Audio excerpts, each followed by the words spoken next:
Let's do a rapid fire holiday book haul. It is one of the rules of my family that they do not buy me books because they're mean to me. Disclaimer, it's not that. They know that I'm gonna buy myself books, and so they'd rather buy me something else, which is just neither here nor there. But my partner's family does not subscribe to that rule. So I have a little pile of books here of books that I got for Christmas, which I'm very, very excited and grateful for. So I wanted to show you what I got. Okay, so first we have two books that I bought myself.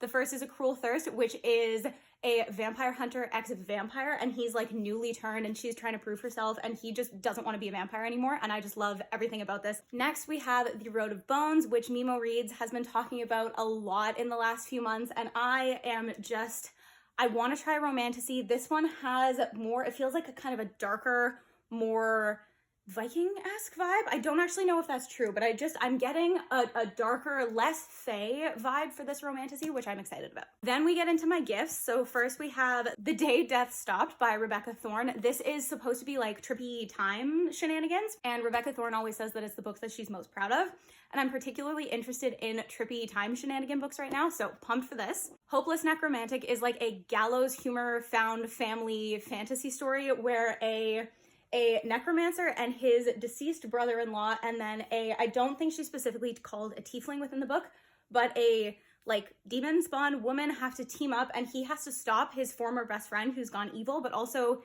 he would die for his former best friend, so I'm not sure how that's gonna go, but I love Shiloh's animatics so much, the way that they animate these characters. I fell in love. Then we have books 2 and 3 in the Odd Blood series. I loved book 1. These books are basically, if you liked What We Do in the Shadows, you're going to love this. It's a demisexual woman who's down on her luck who gets hired to be the live-in caretaker for an elderly vampire, and then she has to deal with all the vampire roommates and ghosts and shenanigans and stuff like that, and there is a budding romance in these, and I loved book 1. Forged in Magic is a cozy fantasy romance where an orc is imprisoned and she kind of negotiates her freedom in exchange for ratting out people who are doing this certain type of magic.